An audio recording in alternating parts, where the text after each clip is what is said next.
اعوذ باللہ من الشیطان الرجیم بسم اللہ الرحمن الرحیم۔ اب یہ سخت آیت اور آ گئی، کتب علیکم القتال۔ اب میں نے کہا تھا نا کہ یہ لڑیاں جو ہیں چونکہ بٹی ہوئی ہیں تو ایک لال اور ایک پیلی اور ایک ہری اور ایک نیلی، تو یہ نظر آتی ہے ایک طرف سے کہ کٹے ہوئے ہیں رنگ، ان کو کھول دیں گے تو ہر لڑی مکمل ہو جائے گی، ایک گویا کہ تسلسل ہے۔ کتب علیکم القتال وہو کرہ لکم، مسلمانوں اب تم پر جنگ فرض کر دی گئی ہے اور وہ تمہیں گراں گزر رہی ہے۔ یہ مضمون اصل میں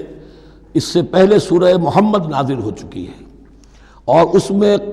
قتال کی فرضیت آ چکی ہے، اس کا نام سورۃ القتال بھی ہے، لہذا اب اس کے حوالے سے کچھ لوگ جو ہیں وہ پریشان ہو رہے تھے، اور میں نے آپ سے عرض کیا تھا منافقین بھی یہی کہتے تھے کہ بھائی صلح جوئی سے کام لو، بس دعوت و تبلیغ کے ذریعے سے لوگوں کو ٹھیک راستے پر لاؤ، یہ جنگ ونگ جو ہے لڑائی بھڑائی اس میں تو بہت خرابی ہے، یہ کوئی اچھا کام تو نہیں ہے۔ اب یہاں یہ ہے کہ فرض کیا جا رہا ہے اللہ کی راہ میں جنگ کرنا، تو اس حوالے سے کہا جا رہا ہے، تو اس میں جہاں منافقین کہتے تھے جن مسلمانوں کا ایمان قدرے کمزور تھا وہ منافق تو نہیں تھے، لیکن یہ کہ ایمان اتنا پختہ نہیں تھا، ابھی تازہ ایمان لائے تھے، مدینے کے اندر ابھی وہ ایمان لائے ہیں، ان کی تربیت کے مراحل ابھی گزرے ہی نہیں ہیں، تو ان میں سے بھی بعض لوگوں کے دلوں میں اب انقباض پیدا ہو رہا تھا۔ کتب علیکم القتال وہو کرہ لکم، تم پر اب دیکھیے کتبہ کا لفظ آ گیا ہے، کتب علیکم الصیام، کتب علیکم القصاص فی القتلى، کتب علیکم اذا حضر احدکم الموت ان ترک خیرا الوصیہ، وصیت کا حکم آیا کتبہ، روزے کا حکم آیا کتبہ، اسی طریقے سے فرضیت قتال ہے۔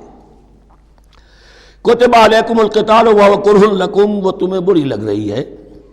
وعسیٰ ان تکرہوا شیئا، اور ہو سکتا ہے کہ تم کسی شے کو ناپسند کرو، وہو خیر لکم، ذرا حالے کہ اسی میں تمہارے لیے خیر ہو،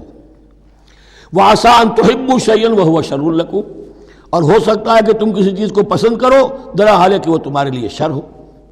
واللہ یعلم وانتم لا تعلمون، اللہ جانتا ہے تم نہیں جانتے۔ تم اپنی عقل پر ایمان نہ رکھو، تم اللہ کی وحی پر ایمان رکھو، تم اللہ کے رسول پر ایمان رکھو، جس وقت کے لیے جو حکم موضوع تھا اس وقت وہ حکم تھا، کفوا ایدیکم، 14 برس تک تمہیں قتال سے منع کیا گیا، اب فرض ہو رہا ہے قتال، اب تمہارے لیے لازم وقت کا جو ہے امر الحال کو پہچانو۔ اللہ تعالی واللہ یعلم وانتم لا تعلمون، یسألونک عن الشہر الحرام قتال فیہ، اب جب جنگ کا حکم شروع ہو گیا تو اب وہ پوچھتے تھے کہ یہ جو مہینے حرمت والے ہیں، حج کا ہے، عمرے کا ہے،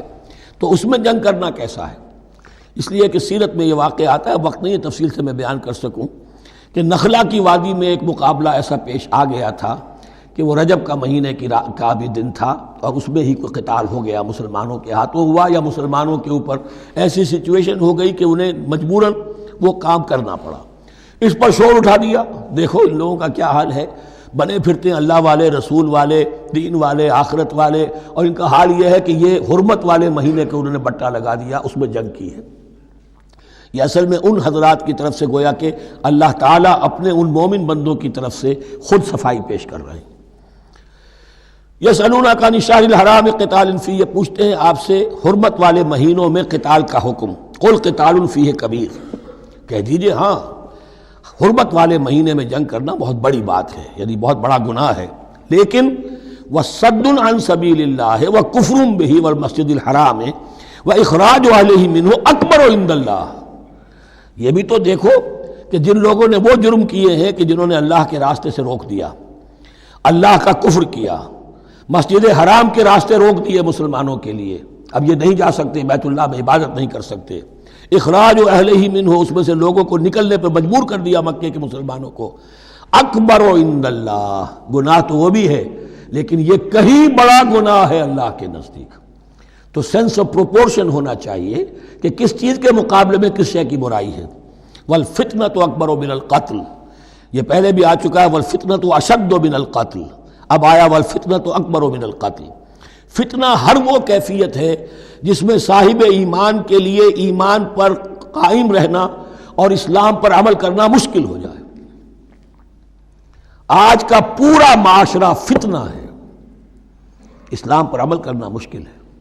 بدماشی کے راستے کھلے ہوئے ہیں، حرام خوری کے راستے کھلے ہوئے ہیں، حلال عقل حلال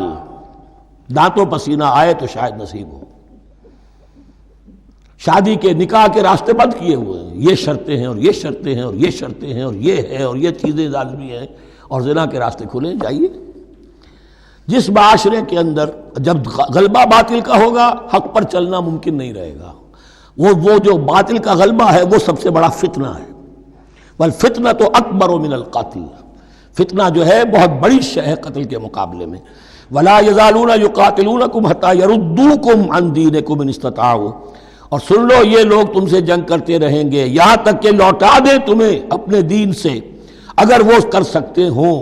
وہ تو تلے ہوئے ہیں اس پر کہ تمہیں لوٹا کر لے جائیں گے اپنے دین سے۔ یہاں اشارہ ہو رہا ہے مشرکین مکہ کی طرف، کیونکہ اب یہ تمہید چل رہی ہے سورہ بقرہ کے اندر غزوہ بدر کے لیے۔ اب اس کے بعد غزوہ بدر ہونے والا ہے، اس کے لیے ذہنی تیاری۔ وَلَا يَزَالُونَ يُقَاتِلُونَكُمْ حَتَّى يَرُدُّوكُمْ عَنْ دِينِكُمْ إِنِ اسْتَطَاعُوا، وہ تو اپنی سے کوشش کرتے رہیں گے کہ تمہیں تمہارے دین سے پھرا کر لوٹا کر واپس لے جائیں اگر ان میں طاقت ہے۔ وَمَن يَرْتَدِدْ مِنْكُمْ عَنْ دِينِهِ،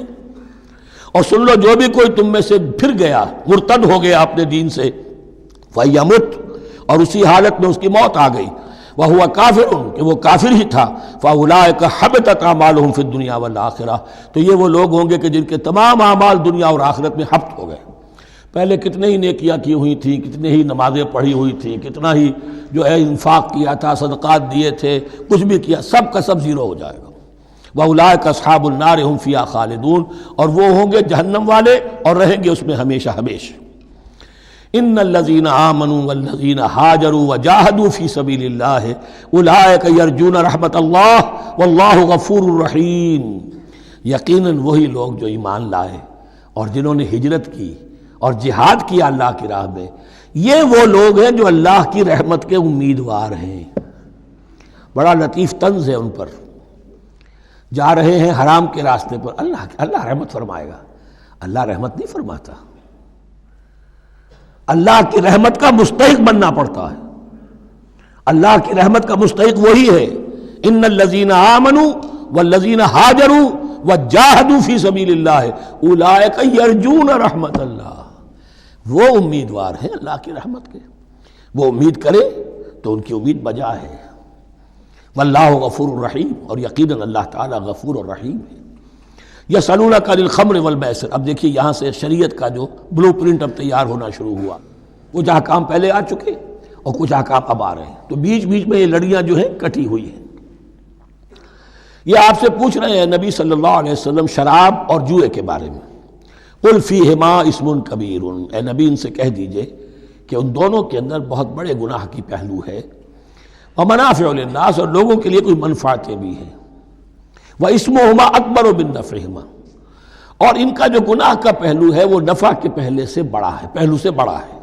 بس یعنی اشارہ کر دیا کہ چھوڑ دو اس کو، اب تمہاری عقل سلیم کے حوالے معاملہ ہے، حقیقت تم پر کھول دی گئی، یہ ابتدائی حکم ہے لیکن حکم کے پیرائے میں نہیں،